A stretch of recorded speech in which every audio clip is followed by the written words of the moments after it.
The original Fiat Panda enjoyed a remarkably long production run, as 23 years went by between its launch in March of 1980 and September of 2003, when the last example rolled off the Mirafiori production line. At first glance, it may seem the Panda hardly changed over all those years, but appearances can be deceiving. 1986 was a landmark year in the Panda's long run, as the original model was superseded by a substantially redesigned one known as the Supernova, although that name was never used commercially. The rear section of the floor pan was redesigned, as the cart springs of the original Panda gave way to the so-called Omega axle for improved comfort and stability. The front suspension and steering components maintained the original layout, but, like the Omega axle itself, were mainly shared with the Autobianchi Y10, presented in 1985. At this point, though, it's worth mentioning that only the front-wheel drive Pandas received the new rear suspension design, while the 4x4 carried on with its live axle and cart springs until the end of production. The body sides were retooled, as the lower section was now completely smooth, without the ondulations of the original model, and the rear wheel arches got a gentle flare to match the front ones. Also new was the rear hatch, which no longer hosted the number plate and the plastic bumpers. The doors lost the vent windows, and the front end received the Fiat's period corporate grille, similar to the one already seen on the previous Panda Super, yet not actually the same component. The new grille had different air passages, and it was ever so slightly inclined towards the back, with the headlights and indicator lenses modified to match.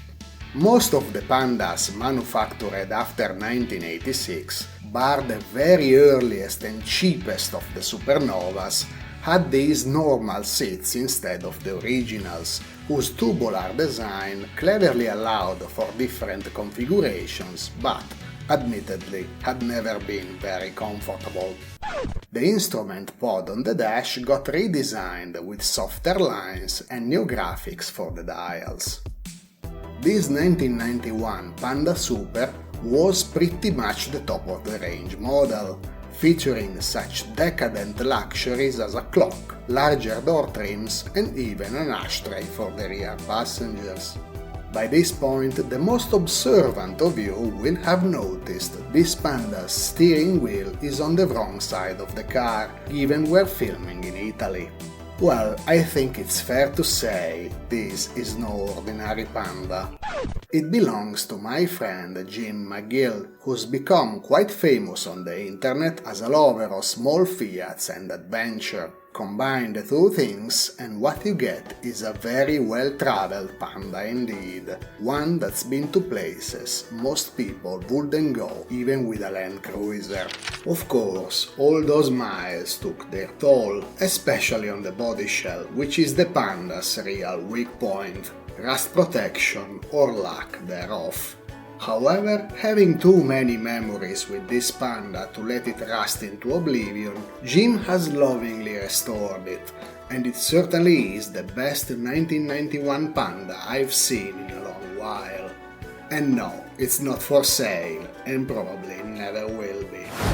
The engine is Fiat's long-lived Fire 4-cylinder, but a far newer unit than the carbureted 1000cc this car came with. It's a 1242cc from a 2006 Panda, rated at 60 horsepower, 15 more than the original, and plenty of poke for the classic Giugiaro box.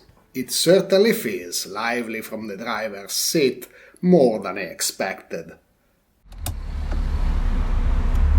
That's probably right-hand drive thing. The steering is so light! I was expecting to manhandle it. Good turning circle too. Wow, that's great. And that's snappy.